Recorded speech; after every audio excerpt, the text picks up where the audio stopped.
Hello everyone, welcome to my YouTube channel. तो आज की हम इस वीडियो में हमारा नेक्स्ट चैप्टर जो है वैदिक एज, इसे आज हम स्टार्ट करने वाले हैं। तो सबसे पहले हम देखते हैं कि हमने कौन कौन सी चीज़ों को पीछे देखा था। सबसे पहले तो अगर हम बात करें तो हमने पेलियोलिथिक एज के बारे में बात की थी। पेलियोलिथिक एज के बारे में बात की थी। फिर हमने मेसोलिथिक को देखा था, मेसोलिथिक एरा में देखा। फिर नियोलिथिक देखा। नियोलिथिक के बाद हमने चालकोलिथिक के बारे में पढ़ा। चालकोलिथिक के बाद हमने इंडस वैली सिविलाइजेशन देखी, जहाँ पे आर्यंस का इन्वेजन हमने पढ़ा था। आर्यंस का इन्वेजन यहाँ पर हमने पढ़ा था। इसके लेटर फेज में हमने आर्यंस का इन्वेजन देखा था। Later phase of Indus valley civilization में हमने आर्यंस का इन्वेजन देखा। तो ये जो थी हमने लास्ट लेक्चर में, लास्ट जो क्लासेस थी उसमें कवर कर लिया है। ये सारा हमने देख लिया है एक बार। अब हम नेक्स्ट चलेंगे हमारे टॉपिक के बारे में, जिसका नाम है वैदिक एज। अब हम वैदिक एज में देखेंगे कि हमें कौन कौन सी चीज़ें यहाँ पर देखने को मिलेंगी। सबसे पहले तो अगर हम वैदिक एज का जो एरा है अगर हम उसे नोटिस करें तो ये आएगा हमारे पास।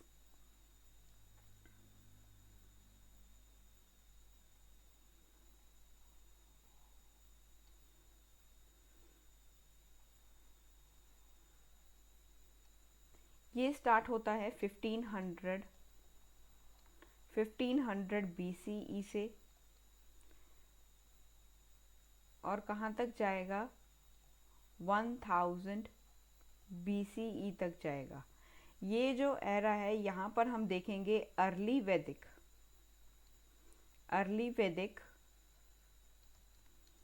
या जिसे ऋग वैदिक कल्चर बोला जाता है। ऋग वैदिक कल्चर के बारे में यहाँ पर हम डिस्कस करेंगे। उसके बाद आएगा हमारा 1000 BCE से लेकर के 500 BCE तक का जो एरा होगा वहाँ पर हम देखेंगे लेटर वैदिक। यहाँ पर हम लेटर वैदिक के बारे में पढ़ेंगे और यहाँ पर हम अर्ली वैदिक के बारे में पढ़ेंगे। तो ये था एक ओवरव्यू हमारा वैदिक एज के बारे में।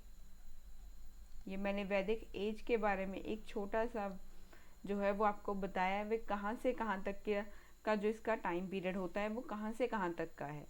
अर्ली वैदिक का 1500 से 1000, लेटर वैदिक का 1000 से 500। तो अगर हम जनरली बात करें कि इसमें क्या हुआ था, वैदिक कल्चर में क्या हुआ था, जो वैदिक एज था हमारा, वैदिक एज में क्या हुआ, यहाँ पर आर्यंस का इन्वेजन हुआ था। यहाँ आर्यंस का इन्वेजन हुआ था, यहाँ पर आर्यंस आ चुके थे। यहाँ पे ये है हमारा इंडिया, और ये है जो है ये पुराना वाला है, ये अभी का नहीं है। ये मतलब कि हम एंशियंट की बात कर रहे हैं, तो फिर इस तरह से कुछ हुआ करता था हमारा। ठीक है, तो यहाँ पर जो है आर्यंस जो है वो यहाँ से एंटर किए थे। आर्यंस का इन्वेजन हम अब यहाँ से देखेंगे कि आर्यंस का इन्वेजन कैसे हुआ और ये आर्यंस थे कौन। हम इन्हें आर्यंस बोल तो रहे हैं, ये थे कौन आर्यंस। तो अब हम इन्हें देखेंगे कि भी ये कौन थे, कहाँ से आए थे, और इनका जो है वो कौन कौन से ये रीज़न दिए जाते हैं कि ये सच में जो है वो आर्यंस का इन्वेजन हुआ था। तो सबसे पहले तो हम आर्यंस को देखेंगे। सबसे पहले हम देखेंगे आर्यंस थे कौन। Who were Aryans. आर्यंस कौन थे? ये जो थे किंग्समैन या इन्हें नोबलमैन कहा जाता है। जो ये आर्यंस थे, ये जो थे वो एक नोबलमैन थे। ये एक नोबलमैन थे। ये जो थे आर्यंस, ये अर्ली आर्यंस थे, ये अर्ली आर्यंस थे।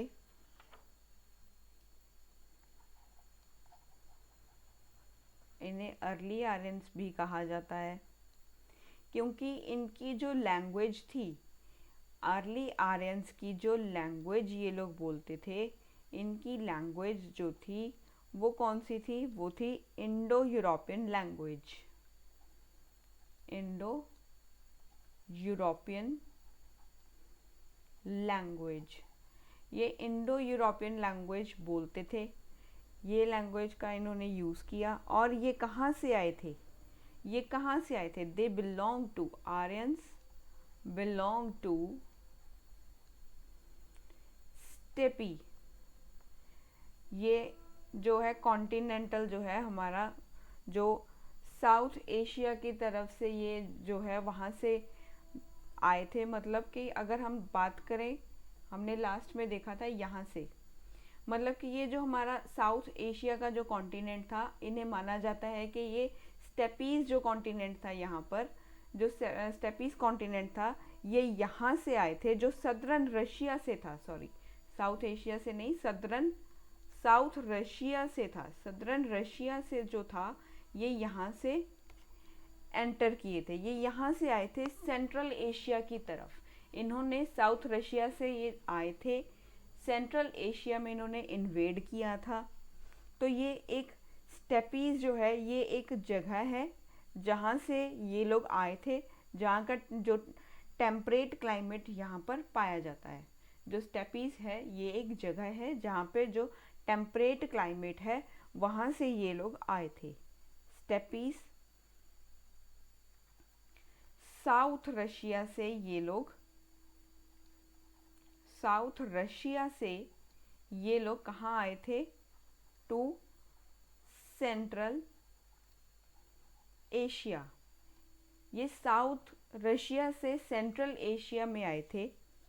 और ऋग्वेदा जो है हमारा, वो ये बताता है कि जो आर्यंस थे, ये टेम्परेट क्लाइमेट से थे। मतलब जो स्टेपीज का जो क्लाइमेट था, वहाँ का जो क्लाइमेट था, वो टेम्परेट क्लाइमेट था। यहाँ पर हम जो है ऋग्वेदा हमें ये नॉलेज दे रहा है आर्यंस के बारे में। ऋग्वेदा ने सजेस्ट किया, हमें बताया। अगर हम ऋग्वेदा को उसको सर्च करते हैं, उसके बारे उसको समझने की कोशिश करते हैं कि जो हमारे जो थे हमारे साइंटिस्ट या रिसर्चर्स जो हैं, उन्होंने जब ऋग्वेदा को देखा, उन्होंने ऋग्वेदा को स्टडी किया, उन्हें पता चला कि जो ऋग्वेदा है वो बता रहा है कि जो आर्यंस थे वो टेम्परेट क्लाइमेट से आए थे। ऋग्वेदा में भी इसके बारे में एक छोटा सा जिक्र किया गया है कि जो आर्यंस थे, आर्यंस केम फ्रॉम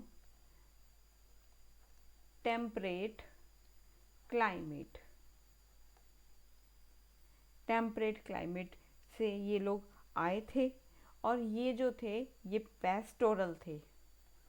ये लोग पेस्टोरल थे, एनिमल रेयरिंग करते थे। और इनका जो सेकेंडरी ऑक्यूपेशन था, इनका जो सेकेंडरी ऑक्यूपेशन जो था, वो एग्रीकल्चर था। ये एग्रीकल्चर को अपना सेकेंडरी जो है ऑक्यूपेशन, वो इसे सेकेंडरी ऑक्यूपेशन कहते थे कि ये हमारा सेकेंडरी ऑक्यूपेशन है। जो आर्यंस का सेकेंडरी ऑक्यूपेशन एग्रीकल्चर था। ये लोग नॉन वेजिटेरियंस थे। मतलब ये जब कैटल रियरिंग कर रहे थे, तो फिर उसे मिल्क या मिल्क के प्रोडक्ट्स को कंज्यूम करने के लिए नहीं करते थे। उसे मीट, बीफ, ये सब चीज़ों के लिए उन्हें यूज़ किया जाता था। तो ये जो थे, ये नॉन वेजिटेरियंस थे। ये नॉन वेजिटेरियंस थे। तो ये आर्यंस जो थे वो स्टेपीज से आए थे। तो अब यहाँ पर हम देखेंगे कि कुछ जो हमारे थ्योरीज़ हैं, वो थ्योरीज़ भी बताती हैं कि जो ओरिजिनल होम है इंडो आर्यंस का वो कहाँ से है। इंडो आर्यंस को कई यूरोपियन कॉन्टिनेंट से कहते हैं, कई इन्हें सेंट्रल एशिया का ही पार्ट कहते हैं। तो अलग अलग जो हैं वो थ्योरीज यहाँ पे दी गई थी। तो अब हम उन्हें ही यहाँ पर देखेंगे कि ये जो थ्योरीज हैं ये कैसी हैं। तो देखेंगे यहाँ पे सबसे पहले हमारा जो है, हमारी जो थ्योरी आती है वो है यूरोपियन थ्योरी। जो यूरोपियन थ्योरी है वो क्या सजेस्ट कर रही है। यूरोपियन थ्योरी को प्रपोज किया था अलग अलग जो हमारे रिसर्चर्स हैं उन्होंने, sir William Jones, Giles Hungary, Schroder, P Nehring and Morgan. ये जो है वो अलग अलग यहाँ पर रिसर्चर्स के नाम दिए गए हैं। इन्होंने इस थ्योरी को बनाया था। उन्होंने ये थ्योरी जो है वो सजेस्ट की थी कि जो इंडो आर्यंस हैं इनका जो होम है वो कहाँ पर है। उन्होंने उनके बारे में रिसर्च किया और बताया कि जो ये इंडो आर्यंस थे इनका जो घर है आर्यंस का, ये ओरिजिनली ये यूरोपियन कॉन्टिनेंट से हैं। ये ओरिजिनली यूरोपियन कॉन्टिनेंट से हैं। ये ओरिजिनली वहाँ से हैं और यूरेशिया से ये यहाँ पर आए हैं हमारे पास। Came from Eurasia from plains of eastern Europe. ये लोग जो हैं वो यूरेशिया से आए हैं, यूरेशिया के मैदानों से। Eurasia from plains of eastern European.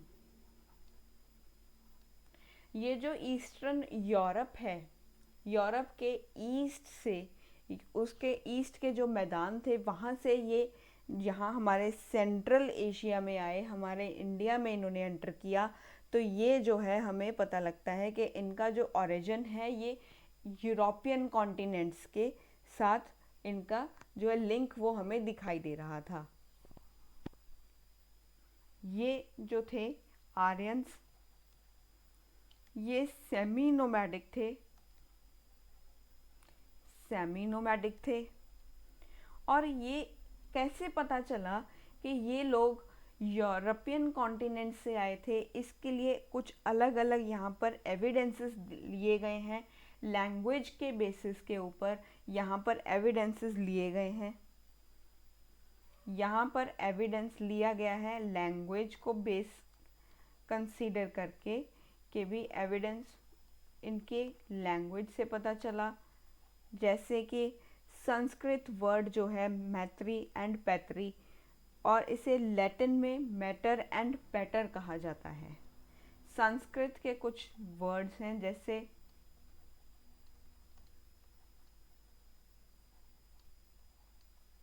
मैत्री एंड पैत्री। ये जो वर्ड्स हैं ये संस्कृत में बोले जाते हैं। और इसी सिमिलरली ये जो वर्ड्स हैं इन्हें लैटिन में क्या कहा जाता है, मैटर एंड पैटर। ये जो है ये अलग अलग नाम जो हैं वो दिए गए हैं, सेम ही मीनिंग है लेकिन थोड़ा सा प्रोनाउंसिएशन में हमें देखने को मिल रहा है, थोड़ा सा चेंज है। तो ये क्या पता चल रहा है हमें, यहाँ से एविडेंस पता चल रहा है कि ये लोग यूरोपियन कॉन्टिनेंट से आए थे। और अगर हम नेक्स्ट थ्योरी की बात करें, नेक्स्ट थ्योरी हमें जो है वो कहती है central Asian theory. Central Asian theory क्या कहती है, सबसे पहले देखेंगे कि सेंट्रल एशियन थ्योरी जो है ये किसने हमें दी थी। इनके जो रिसर्चर्स थे ये कौन थे। इनका रिसर्च जो है सेंट्रल एशियन थ्योरी को रिसर्च किया था मैक्स म्यूलर ने, ई मेयर, हर्ट्सफेल्ड। ये तीन जो थे हमारे पास रिसर्चर्स अवेलेबल हैं जिन्होंने रिसर्च किया और ये जो है हमें थ्योरी बताई। तो इस थ्योरी के अकॉर्डिंग जो ओरिजिनल होम है आर्यंस का वो सेंट्रल एशिया ही माना जाता है। इनके अकॉर्डिंग जो होम है, होम है of Aryans, original home, original home है जो आर्यंस का, ये क्या माना जाता है? ये माना जाता है सेंट्रल एशिया माना जाता है। जैसे हमने यूरोपियन थ्योरी में देखा कि भी जो हमारे रिसर्चर्स थे वो कह रहे थे जो ओरिजिनल होम है आर्यंस का वो यूरोपियन कॉन्टिनेंट है, वो यूरोपियन कॉन्टिनेंट कह रहे थे। ये लोग क्या कह रहे हैं कि इनका ओरिजिनल होम सेंट्रल एशिया में है। तो यहाँ पर इन्होंने कुछ हमें एविडेंसेस दिए कि इन्हें कैसे पता चला कि ये लोग सेंट्रल एशिया से ही थे। तो इन्होंने भी एविडेंस जो है वो हमें लैंग्वेज के बेसिस के ऊपर हमें यहाँ पर जो एविडेंस दिया वो हमारा कैसा था? वो हमारा लैंग्वेज के बेसिस के ऊपर ही था। यहाँ पर भी लैंग्वेज के बेसिस के ऊपर था। जैसे हप्त हिंदू को सप्त सिंधु कहा जाता है, अहूरा को असुरा कहा जाता है, अहोमा को सोमा कहा जाता है और दाहा को दासा कहा जाता है। यहाँ पर इन्होंने दिया कि जैसे हप्त हिंदू, हप्त हिंदू से क्या हो गया? सप्त सिंधु, सप्त सिंधु। और यहाँ पर और क्या हो गया? अहूरा क्या बन गया? अहूरा बन गया असुरा। हाउमा क्या बन गया? सोमा। दाहा क्या बन गया? दास, दासा। ठीक है, तो ये जो थे हमारे लैंग्वेज के बेसिस के ऊपर कुछ वर्ड्स थे जो बिल्कुल ही सिमिलर थे। एच और एस का ही सिर्फ और सिर्फ यहाँ पर आप देख सकते हो, यहाँ पे एच जो है वो एस बन गया, एच जो है वो एस बन गया, एच जो है वो एस बन गया, एच जो है वो यहाँ पर एस में कन्वर्ट हो गया। तो यहाँ पे कन्वर्जन हुआ एच का एस के साथ। तो ये जो चीज़ें थी ये लैंग्वेज में हमें एविडेंस प्रोवाइड करती हैं कि जो आर्यंस का ओरिजिनल होम है वो सेंट्रल एशिया ही था। तो ये थे कुछ यहाँ पर इसके हमने थ्योरीज डिस्कस की। और अब हम एक छोटी सी और थ्योरीज हैं, जैसे आर्टिक रीजन की थ्योरी, वो भी एक इसमें कंट्रीब्यूशन करती है कि ये जो आर्यंस का होम था ये नॉर्दर्न रीजन में से था। ये जो है आर्टिक, आर्कटिक रीजन थ्योरी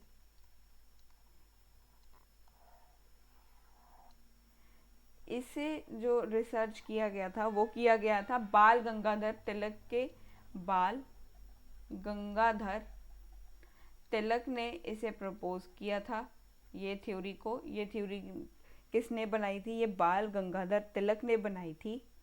और उन्होंने क्या हमें क्या बताया कि जो होम है, ओरिजिनल होम है आर्यंस का, वो नॉर्दर्न रीजन में है। इन्होंने ओरिजिनल होम है जो आर्यंस का, होम ऑफ आर्यंस, इन्होंने बताया कि ये जो इनका होम है ये नॉर्दर्न रीजन में है। ये नॉर्दर्न रीजन में इनका होम यहाँ पे है। इन्होंने कौन कौन सी चीज़ों का एविडेंस दिया? इन्होंने एविडेंस दिया वेदास का। Vedas speak about 6 month each of long days and nights.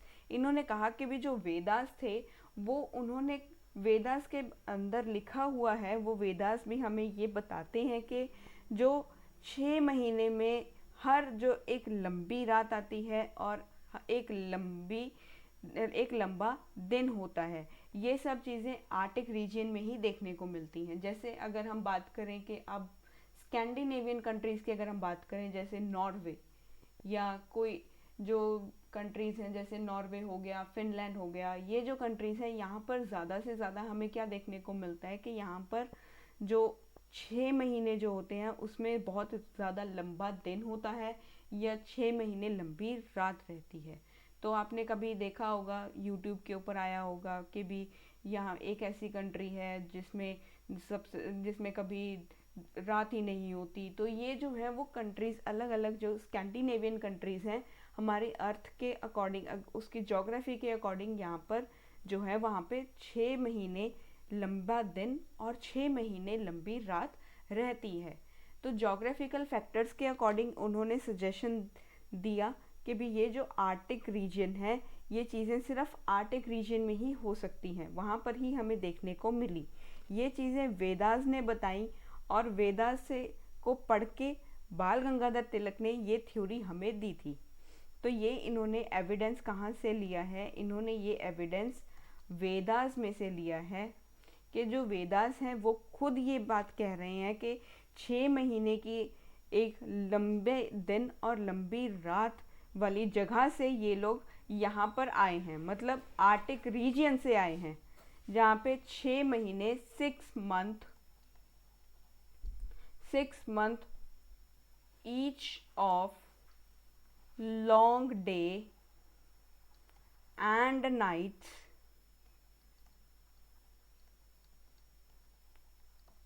Happening, जो सिर्फ और सिर्फ कहाँ पर हमें देखने को मिल रही है? Arctic, happening only in Arctic reason.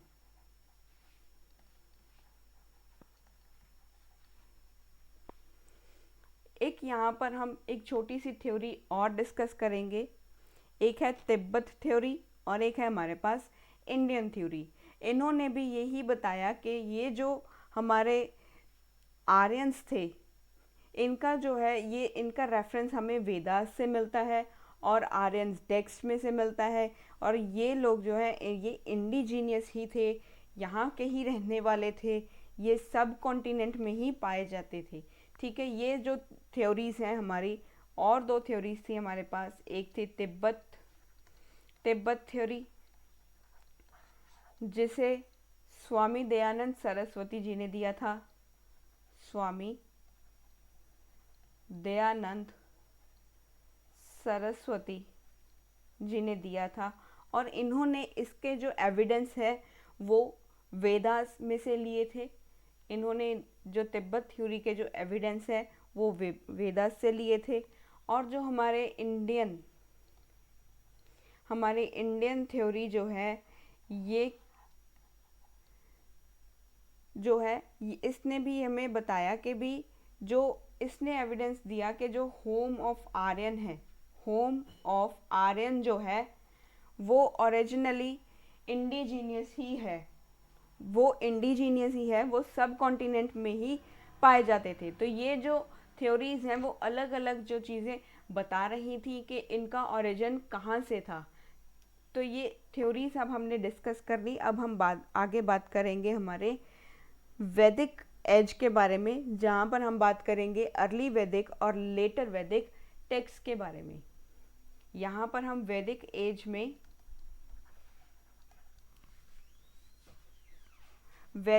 के बारे में हम बात करेंगे, जहाँ पर हम सबसे पहले देखेंगे अर्ली वैदिक लिटरेचर या ऋग वैदिक कल्चर को। अर्ली वैदिक को, और देखेंगे हम यहाँ पे लेटर वैदिक को।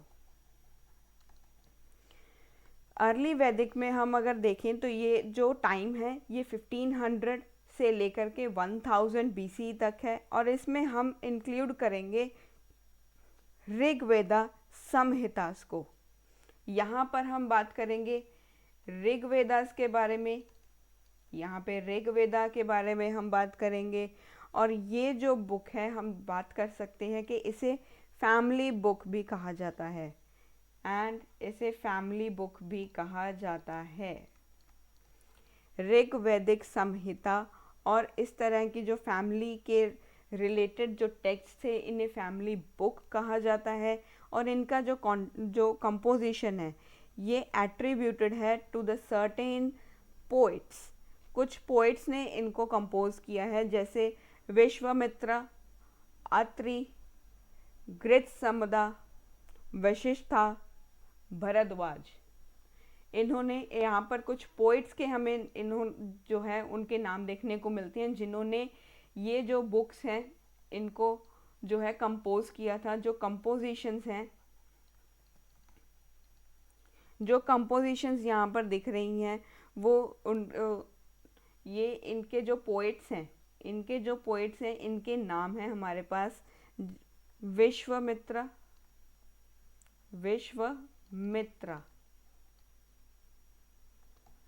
अत्रि,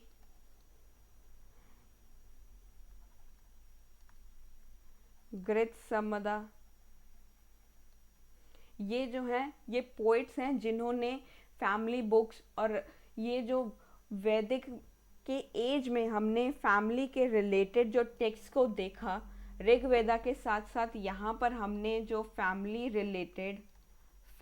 रिलेटेड बुक्स को यहाँ पर हमने देखेंगे अर्ली वैदिक में, जिसे फैमिली बुक्स कहा जाता है। इनके जो कंपोजर्स थे, इनके जो पोइट्स थे, उनके नाम हैं विश्वामित्रा, अत्रि, गृत्समदा, वशिष्ठा, भरद्वाजा। तो ये जो थे हमारे पास पोइट्स के नेम अवेलेबल हैं। तो यहाँ पर हमने अर्ली वैदिक को थोड़ा सा समझने की कोशिश की। अब इसके बाद हम लेटर वैदिक जो कल्चर है उसे देखेंगे, जो 1000 से लेके 500 BCE तक यहाँ पर हम बात करेंगे। यहाँ पर हम बुक्स, जैसे बुक के जो नंबर हैं 1, 8, 9 एंड 10, ऋग्वेदा संहिता की, जो ऋग्वेदा संहिता की बुक्स के नंबर हैं, यहाँ पे ऋग्वेदा संहिता बुक्स 1, 8, 9 एंड जो 10, ये जो है इसमें हमें दिया गया है संहिता ऑफ सामवेद, यजुर्वेद, अथर्ववेद, और यहाँ पर हमें ब्रह्मणास, अर्यंकास और उपनिषद्स के बारे में पता चलता है। ऋग्वेदा के जो बुक्स हैं 1, 8, 9 एंड 10, इसके बारे में, और यहाँ पर हमें देखने को मिलेंगे सामवेद,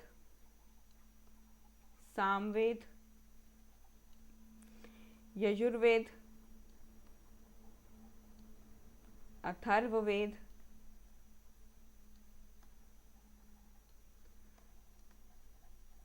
ब्रह्मणास, आर्यंकास,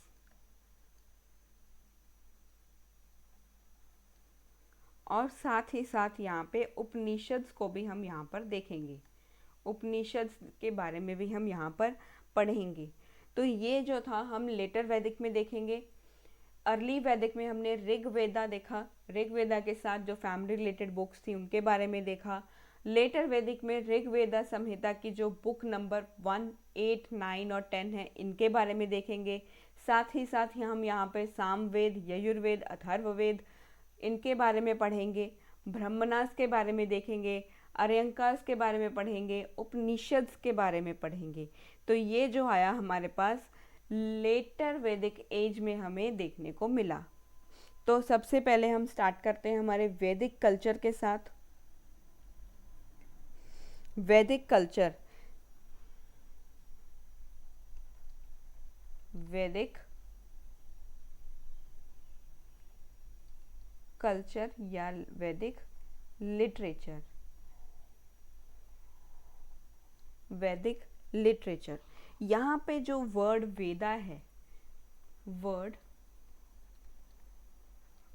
वेदा जो है, इसका मतलब क्या है? इसे डिराइव किया गया है एक शब्द, डिराइव्ड, कहाँ से लिया गया है? Derived from the root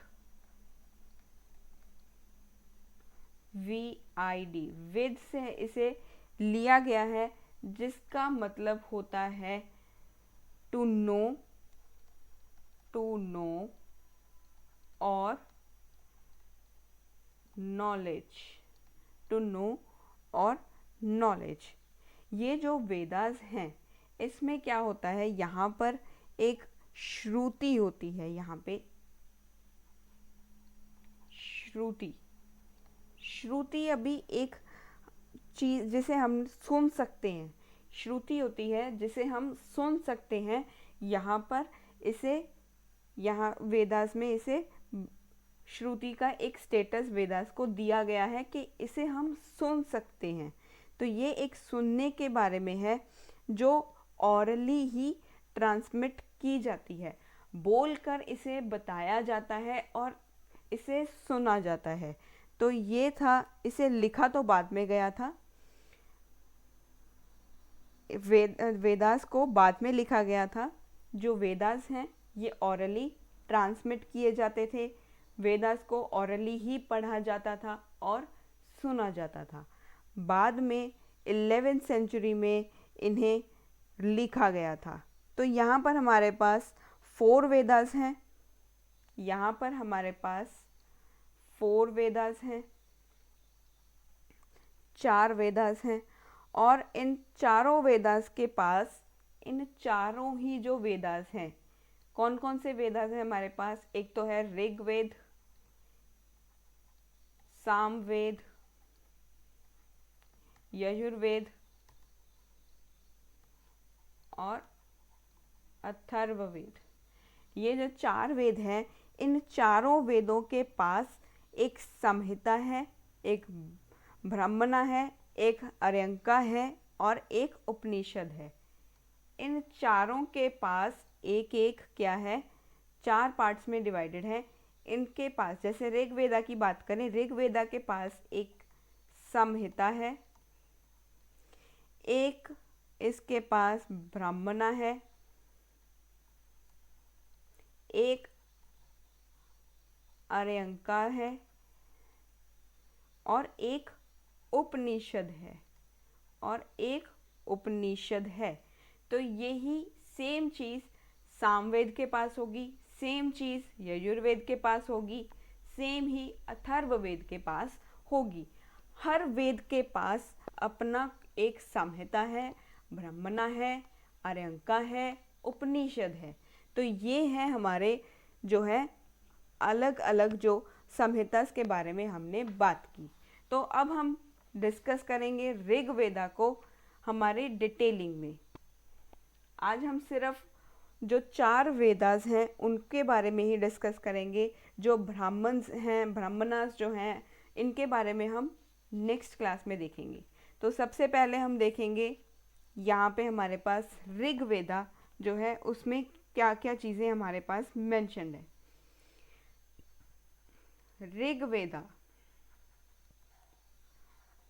Rigveda जो है इसके अंदर 1028 हाइमन्स हैं।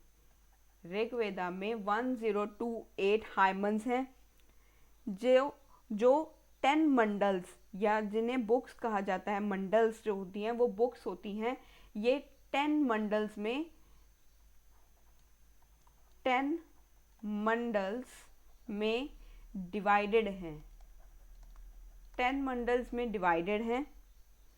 ये जो ऋग्वेदा है ये अर्लीस्ट कंपोजिशन है। ऋग्वेदा जो है ये एक अर्ली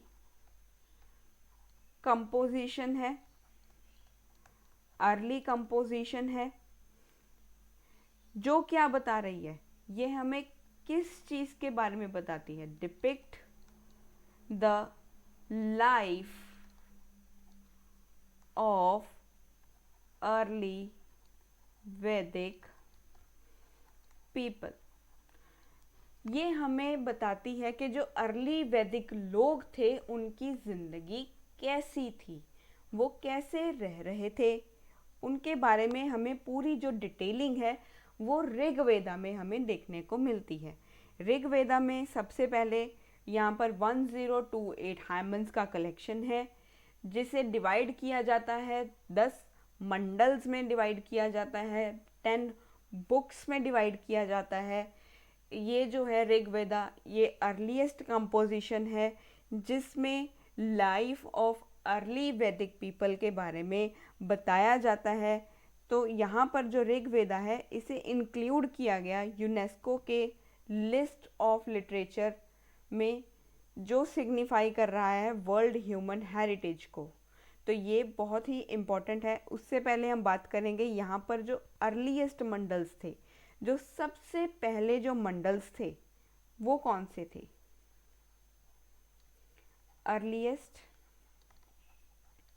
अर्लीस्ट मंडल्स मैंने बताया कि भी ये जो 1028 हाइमन्स का कलेक्शन है, जिसे 10 मंडल्स या 10 बुक्स में डिवाइड किया गया है।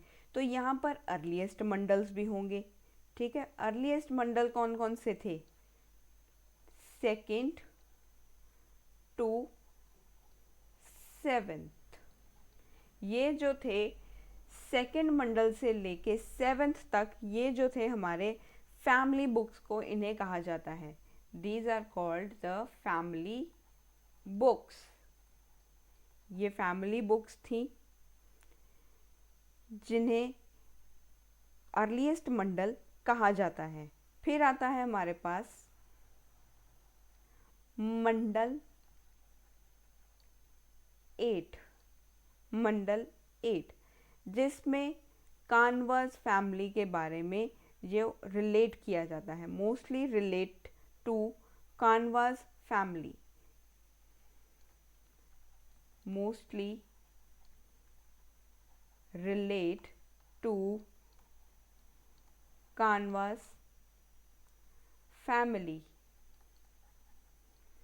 फिर आता है हमारे पास मंडल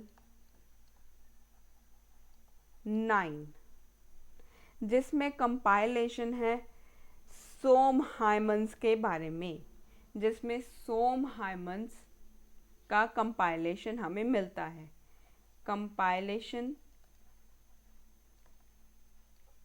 compilation of some hymns. Mandal 1 and 10 जो हैं ये लेटर एडिशंस हैं। मंडल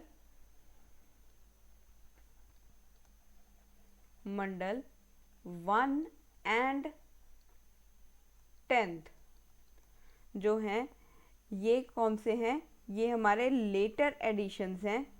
ये लेटर एडिशंस हैं, इनको लेटर ऐड किया गया था, इनकी एडिशन लेट बाद में हुई थी। जो क्या चीज़ इनके अंदर है, तो सबसे पहले हम देखेंगे कि यहाँ पर जो मंडल 1 और 10 है, दे कंटेन पुरुषाशुक्ता, कंटेन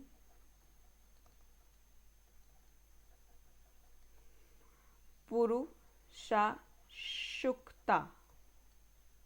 जो एक्सप्लेन करता है 4 वर्न्स के बारे में। 4 वर्ण, 4 वर्ण जो थे, 4 वर्ण के बारे में तो पता होगा ना, जैसे जो एक ये ब्राह्मण है, क्षत्रिय है, वैश्यस हैं, शूद्रस हैं। तो यहाँ पर हमने देखा जो मंडल 1 और 10 है, इन्हें बाद में ऐड किया गया, जो क्या रखते थे खुद, जो रखते थे एक्सप्लेनेशन ऑफ 4 वर्न्स, जिसे कहा जाता है पुरुषाशुक्ता। पुरुषाशुक्ता मतलब जो एक्सप्लेन करता है, एक्सप्लेन 4 वर्न्स, 4 वर्ण जो थे उन्हें एक्सप्लेन करता है। तो ये था मंडल 1 और 10। अब जो यहाँ पर प्रीस्ट थे, पुजारी जो थे, वो रिलेट करते थे ऋग वेदा को आर कोत्री और मोत्री। ये जो ऋग वेदा से रिलेटेड थे प्रीस्ट, उन्हें कोत्री या मोत्री कहा जाता था। तो यहाँ पर जो ऋग वेदा से रिलेटेड जो प्रीस्ट थे, जो रिलेट करते थे, रिलेटेड टू ऋग वेदा, ये थे कोत्री या मोत्री। जो उपवेदा ऑफ ऋग वेदास जो है उसे आयुर्वेदा कहा जाता है, जो ऋग वेदा का उपवेदा है। अब हम ऋग्वेद का जो उपवेद है, ऋग्वेद का जो उपवेद है, इसका जो इसे क्या कहा जाता है? इसे कहा जाता है आयुर्वेद। आयुर्वेद। ऋग्वेदा का जो उपवेदा है उसे आयुर्वेदा कहा जाता है। तो यहाँ पर जो प्रीस्ट थे जो ऋग्वेदा से रिलेटेड थे उन्हें कोत्री या मूत्री कहा जाता है। ऋग्वेदा के जो उपवेदा है उसे आयुर्वेदा कहा जाता है। जो यहाँ पर हमें अर्लीस्ट कंपोजिशन मिलती है, किसके बारे में, ये अर्लीस्ट कंपोजिशन है जो बताती है कि वहाँ के जो वैदिक पीपल जो थे वो उनकी लाइफ कैसी थी। अर्लीस्ट मंडल्स 2 से लेकर के 7 तक जो थे ये फैमिली बुक्स इन्हें कहा जाता है। यहाँ पर फैमिलीज टेक्स्ट के बारे में यहाँ पर हमें दिखाई देता है। और मंडल 8 में हमें कान्वाज फैमिली के बारे में रिलेट करके हम देख सकते हैं कि ये कान्वा की जो फैमिली है उससे रिलेटेड है। मंडल 9 जो है इसमें सोम हाइमन्स का कंपाइलेशन मिलता है। मंडल 1 और 10 ये बाद में ऐड किया गया था, जो एक्सप्लेन करता है चारों वर्ण को अच्छे से। यहाँ पर एक्सप्लेनेशन हमें देखने को मिलता है। तो यहाँ पर टोटल 10 मंडल्स थे। और यहाँ पर जो कलेक्शन है हाइमन्स, कितने हाइमन्स यहाँ पर का कलेक्शन है, 1028 हाइमन्स का यहाँ पे कलेक्शन हमें देखने को मिला। तो ये थे हमारा ऋग्वेदा के बारे में। अब हम बात करेंगे सामवेद। सामवेद को हम देखेंगे। सामवेद यहाँ पर कलेक्शन ऑफ वर्सेस है, कलेक्शन ऑफ वर्सेस जो ऋग्वेदा से ही लिए गए हैं और उन्हें एक पोएटिक फॉर्म में इन्हें यहाँ पर facilitate the singing, poetic form में इन्हें रिप्रेजेंट किया जाता है। ये कलेक्शन है वर्सेस का जिन्हें ऋग्वेदा से ही लिया गया है, टेकन फ्रॉम ऋग्वेदा। ये ऋग्वेदा से ही लिए गए हैं और इन्हें एक पोएटिक फॉर्म में रिप्रेजेंट किया जाता है। पोएटिक फॉर्म में इन्हें रिप्रेजेंट किया जाता है। पोएटिक फॉर्म में मतलब कि एक, जैसे आपने कविताएं सुनी होंगी, इन्हें कविता के रूप में यहाँ पर प्रकट किया जाता है। तो ये कविताएं हैं, कलेक्शन ऑफ वर्सेस है, जहाँ पे हमें 1810 पोएटिक जो है हमें यहाँ पे पोएटिक वर्सेस जो यहाँ पे हमें दिखेंगी। मतलब यहाँ पर कितनों का कलेक्शन है, हमने सबसे पहले ऋग्वेदा में 1028 हाइमन्स का कलेक्शन देखा। यहाँ पर कितने वर्सेस या कितने मेलोडीज, इन्हें मेलोडीज कहा जाता है। तो ये मेलोडीज यहाँ पर कितनी है, 1810 मेलोडीज हैं। और ये क्या हमें क्या दिखाती है कि यहाँ पे हमें दिखाती है कि यहाँ पर ध्रुपद राग भी था। इनमें एक ध्रुपद राग था जो यहाँ पर राग के बारे में हमें बता रहा है। सामवेद, सामवेद में 1810 मेलोडीज, मतलब इतने राग थे, इतने यहाँ पर जो कविताएं थी इतने अच्छे तरीके से ये गाई जाती थी और बहुत ही सुनने में मधुर लगती थी। तो यहाँ पर एक हमें जो फेमस राग है, जो फेमस राग भी इसी में हमें दिखाई देता है, जिसे कहा जाता है ध्रुपद। ध्रुपद राग भी इसमें दिया गया है, जो तानसेन गाया करते थे। तानसेन का नाम सुना है, जो तानसेन बहुत ही अच्छा गाया करते थे, अकबर के कोर्ट में भी थे। ध्रुपद राग जो है वो बहुत ही अच्छे से गाते थे। तो ये बाद में तानसेन ने गाना स्टार्ट किया था। तो यहाँ पर इनका जो उपवेद है सामवेद का, उसे गंधर्व वेद कहा जाता है। ऋग्वेद के उपवेद को आयुर्वेद कहा जाता है, सामवेद के उपवेद को गांधर्व वेद कहा जाता है। गांधर्व वेद कहा जाता है। तो ये था सामवेद के बारे में। अब हम देखेंगे यजुर्वेद के बारे में। यजुर्वेद के बारे में यजुर्वेद जो है यहाँ पर हमें देखने को मिलता है procedure for the performance of sacrifice. देखो यहाँ पे जो अर्ली वैदिक लोग थे वो लोग हवन वगैरह भी करते थे, वो लोग सेक्रीफाइसेस भी करते थे। यहाँ पर हमें उसके प्रोसीजर के बारे में पता चलता है कि भी कौन सी विधि के साथ किसी भी जो है विधि से किसी रिचुअल को करना, किसी सेक्रीफाइस को परफॉर्म करना, उसकी विधि क्या होगी, ये डील करता है प्रोसीजर। ये हमें बताता है, यजुर्वेद हमें बताता है कि जो प्रोसीजर होना चाहिए किसी भी सेक्रीफाइस को परफॉर्म करने के लिए वो कैसा होना चाहिए। Procedure for the performance of sacrifice. इसे आगे डिवाइड किया गया है, शुक्ला यजुर्वेद या वाइट यजुर्वेद या वज्रसेन्या में इसे आगे डिवाइड किया गया है। इसे आगे दो पार्ट्स में डिवाइड किया गया है। एक तो है शुक्ला यजुर्वेद और दूसरा है हमारे पास कृष्णा यजुर्वेद। कृष्णा यजुर्वेद, इसमें हमें सिर्फ और सिर्फ मंत्र दिखाई देते हैं। ये इसमें सिर्फ और सिर्फ मंत्र हैं। कंटेन्स ओनली द मंत्र, इसमें सिर्फ मंत्र हैं। और कृष्ण यजुर्वेद में मंत्र भी हैं, प्रोज की एक्सप्लेनेशन भी है।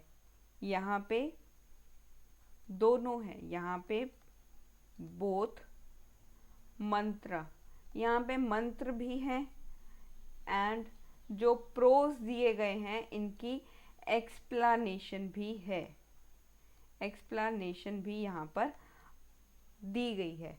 तो इसका जो यजुर्वेद का जो उपवेद होगा इसे क्या कहा जाएगा? इनका जो उपवेद है, इनका उपवेद है धनुर्वेद। उपवेद ऑफ यजुर्वेद इज धनुर्वेद। धनुर्वेद। तो ये हमने बात की यजुर्वेदा के बारे में। अब हम लास्टली जो है बात करेंगे अथर्ववेद के बारे में। अथर्ववेद के बारे में अब हम बात करेंगे। इसमें जो है वो मैजिकल स्पेल्स हैं और चार्म्स हैं जो हमें बुरी नज़र से बचा करके रखते हैं।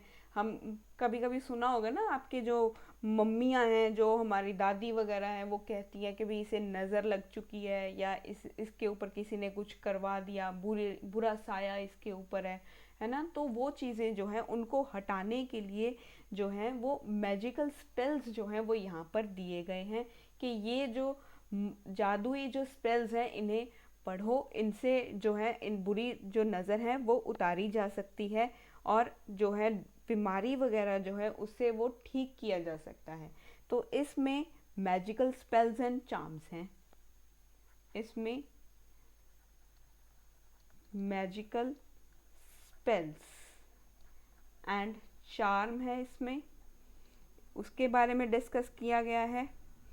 और इसे माना जाता है इट इज़ द लास्ट वेदा, ये एक आखिरी वेद है और कंसीडर किया जाता है कि ये नॉन आर्यन वर्क है and it is the last Veda and a non Aryan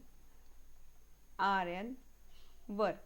non Aryan work इसे कहा जाता है जो 20 कंडास मतलब 20 बुक्स में डिवाइडेड है, which is divided into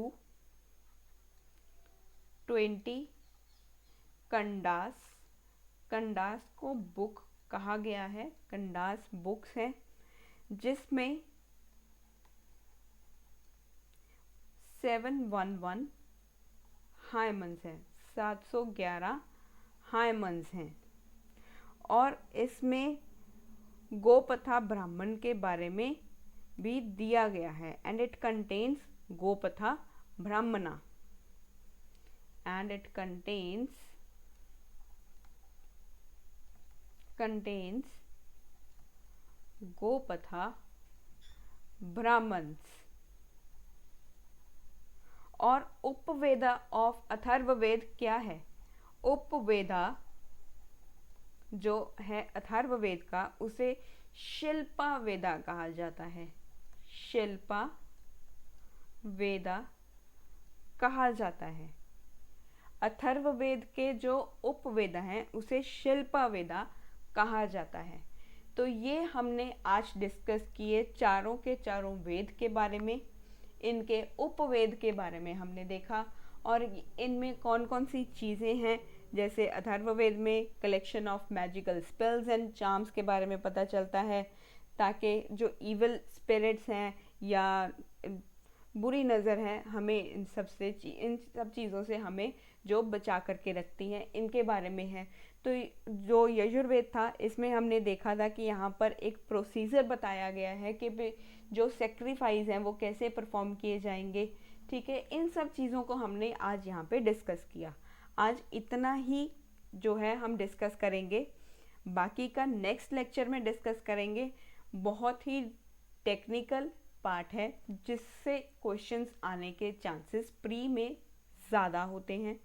तो इसे सबसे पहले समझो, आराम से इन्हें क्लैरिफाई करो, अपने कॉन्सेप्चुअल्स को क्लैरिफाई करो, यहाँ तक इन्हें अच्छे से डाइजेस्ट करो, फिर हम आगे का चलेंगे। आगे जो है वो चीज़ें और भी ज़्यादा जटिल होने वाली हैं, तो मैं इन्हें यहीं पर कंपाइल करूँगी। नेक्स्ट लेक्चर में हम बात डिस्कस करेंगे आगे के बारे में, जहाँ पर हम आगे जो वैदिक कल्चर है उसे पढ़ेंगे। तो तब तक के लिए बने रहिए मेरे साथ इस एंशिएंट हिस्ट्री की सीरीज़ में, and subscribe to my channel for such more videos, and keep watching, stay focused. Thank you so much.